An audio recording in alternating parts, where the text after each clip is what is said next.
My Weird School. Mr. Klutz is Nuts by Dan Gutman. Pictures by Jim Palliott. Chapter 11. The Last Straw. I don't know if all that mumbo-jumbo Andrea said was true or not, but I had to admit, Mr. Klutz was acting weirder and weirder. After we finished the list of 100,000 spelling words, and he pogo-sticked down Main Street in a turkey costume, he offered to paint his bald head orange if our school got the highest reading score in the county. We did, and he came into the school the next day with an orange head. Then he offered to let every kid in the school shoot a ping pong ball at him if we collected enough box tops to buy new computers for the school media center. We did that, too. It was fun shooting ping pong balls at Mr. Klutz, but even I was beginning to worry that there was something troubling him. And then came the day when it was obvious to everybody that Mr. Klutz had gone off the deep end. It was at the end of morning announcements.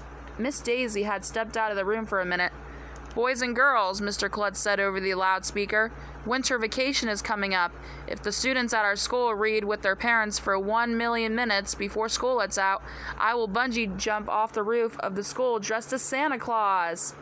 Me and Ryan and Emily and Andrea and Michael all looked at one another. "That's the last straw," Andrea said. "There are plenty of straws," I told her. "Do you want me to get you one?" "She means we can't take this anymore," Ryan told me.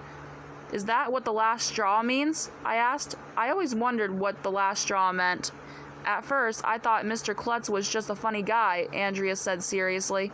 "And he is, but he's also a deeply disturbed man. We've got to do something. If he keeps going like this, he might hurt himself again, or even worse, if we don't stop him and something terrible happens, it would be our fault." "I never thought of it that way," I said. "What can we do?" Emily asked. "We're just kids." "We have to have an intervention," Andrea said. "What's that?" Ryan asked. "It's when you sit down and tell somebody they have a problem," Andrea explained. "You force them to do something about it. My mother has to do interventions all the time." "I'm not telling Mr. Klutz he has a problem," Ryan said.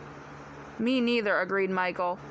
"AJ, you started this whole thing," Andrea told me. "I did not." "Sure you did. You were the one who gave him the idea to give out incentives for learning in the first place." "That's true," the others agreed, looking at me like I was a criminal or something. "All I did was hit a puck into a net," I said.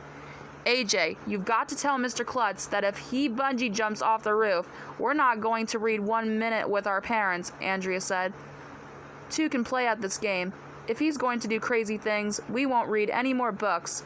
We won't spell any more words. We won't do any more math problems. We won't learn anything." I couldn't believe I was hearing this from Andrea. Her idea of having fun is to read the dictionary during recess. If she was willing to give up learning, she must be really serious about Mr. Klutz and his problems. "But if we stop learning stuff," I protested, "we'll get dumber." "In your case," Andrea told me, "that would be impossible."